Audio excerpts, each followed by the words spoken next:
ఒక్కటే మాట, జై బాలయ్య. మళ్ళీ ఎందుకు జై బాలయ్య అనేది మళ్ళీ మళ్ళీ మళ్ళీ మళ్ళీ ప్రూవ్ అయింది. ఒకటి కాదు, రెండు కాదు, బ్యాక్ టు బ్యాక్ సంక్రాంతికి కొట్టుకుంటూనే వస్తున్నాడు బాలయ్య బాబు. సంక్రాంతికి mass winner Daaku Maharaj. God of masses కాదు, గాడ్ ఆఫ్ సంక్రాంతి అసలు బాలయ్య బాబు.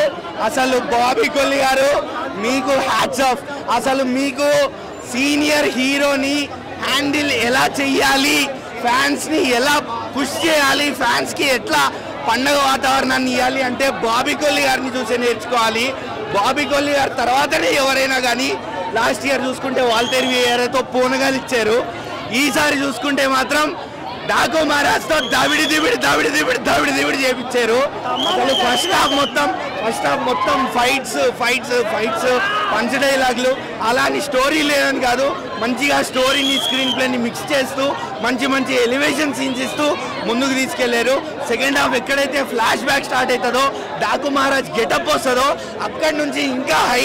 అంతేకాదు స్టోరీని అలానే మాస్ ఎలివేషన్ సీన్స్ని మిక్స్ చేసి క్లబ్ చేసి సెకండ్ హాఫ్ని తీసుకెళ్లిన పద్ధతి మాత్రం హ్యాట్స్ ఆఫ్ అసలు బాబీ కొల్లి గారికి. ఎడిటింగ్, బీజిఎం గారు తమన్ అసలు 90 కొడతారేమో.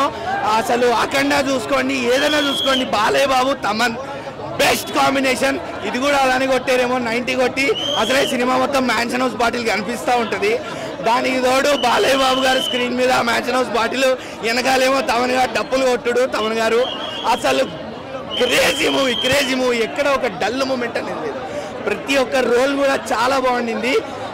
శ్రద్ధ గారు కానివ్వండి, అలానే మన హీరోయిన్ ప్రజ్ఞా జైస్వాల్ గారు కానివ్వండి, అలానే ఊర్వశి గారు కానివ్వండి, ఎవరి రోల్ వాళ్ళకు ఉంది. ఊర్వశి గారి రోల్ మాత్రం ప్యూర్ ఫ్యాన్స్ కోసం గ్లామరస్ కమర్షియల్ రోల్. ఇక మిగతా ఇద్దరు హీరోయిన్స్ మాత్రం మంచి ప్రామినెంట్ రోల్స్ ఉన్నాయి. ఎక్కడ ఏ క్యారెక్టర్ కూడా వేస్ట్ అయిపోయింది అనుకోవడానికి లేదు. బాబీ డియోల్ గారి ఎంట్రీ అయితే మీరు యానిమల్ సినిమా మర్చిపోతారు. యానిమల్ లేదు, ఏం లేదు. డాకు మహారాజ్లో బాబీ డియోల్ తెలుగు ఆడియన్స్కి గుర్తుండిపోతారు అంతే. వాళ్ళిద్దరి ఫేస్ ఆఫ్స్ కూడా హైలైట్ ఉంది సినిమా. మనకు ఆల్రెడీ దాని మీద ట్రోల్స్ అయ్యాయి. సో బట్ చూడడానికి చాలా బాగుంది, నో ప్రాబ్లం. రివ్యూకి వచ్చేసరికి సినిమా కోసం జెన్యూన్గా కష్టపడింది తమన్ గారు, బాలకృష్ణ గారు మాత్రమే. ఎందుకంటే బాలకృష్ణ గారి లెవెల్ వేరు. ఆయనను ఎక్కడో బాబీ గారు డైరెక్ట్ చేయలేకపోయారు అనిపించింది, టు బి ఫ్రాంక్. ఎందుకంటే మనకు 2001 సమరసింహారెడ్డి, 2004 నరసింహనాయుడు, 2021 అఖండ, 2024 డాకు మహారాజ్ అనుకున్నాను కానీ అవ్వలేదు. బాలకృష్ణ గారి తప్పేం లేదు దీంట్లో. బాబీ గారు స్ట్రైట్గా క్వశ్చన్స్ అడుగుతానండి. మీకు డైలాగ్స్ కూడా త్రివిక్రమ్ గారు హెల్ప్ చేశారు, థ్యాంక్స్ గివింగ్ చేశారు.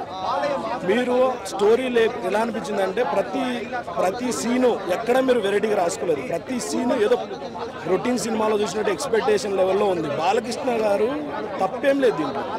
నేను కొన్ని కీ పాయింట్స్ అడుగుతాను. ఊర్వశి రావుతల్లా గారు సెకండ్ హాఫ్లో ఎక్కడికి వెళ్ళారు? డిసపియర్, ఏమైందో తెలియదు క్యారెక్టర్. పాప వాళ్ళ నాన్నను గుర్తుపట్టింది కానీ బాలకృష్ణని ఎందుకు గుర్తుపట్టలేకపోయింది? బాలకృష్ణ ఇంటికి వెళ్ళినప్పుడు చాలా లేట్గా ఆఫ్టర్ 30 minutes గుర్తుపట్టింది సినిమా జరిగిన తర్వాత. That's not right. మూడోది, మీకు డైలాగ్స్ త్రివిక్రమ్ గారు ఎందుకు చేశారు? ఇవన్నీ ఆయన లెవెల్ మ్యాచ్ చేయలేకపోయాయి. బట్ బాలకృష్ణ గారి విషయానికి వస్తే ఆయన 40 ఏళ్ళ నుంచి ఇండస్ట్రీలో ఉన్నారు, జనాలను అలరిస్తూనే ఉన్నారు.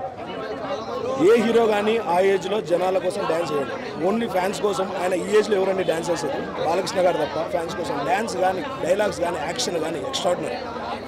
బాబీ గారు దయచేసి సీనియర్ డైరెక్టర్ల ఒపీనియన్ తీసుకొని వాళ్ళ దగ్గర కూర్చొని కథ కూడా మంచిగా రాసుకొని ఇలాంటి ఎలివేటెడ్ క్యారెక్టర్ని డైరెక్ట్ చేయండి.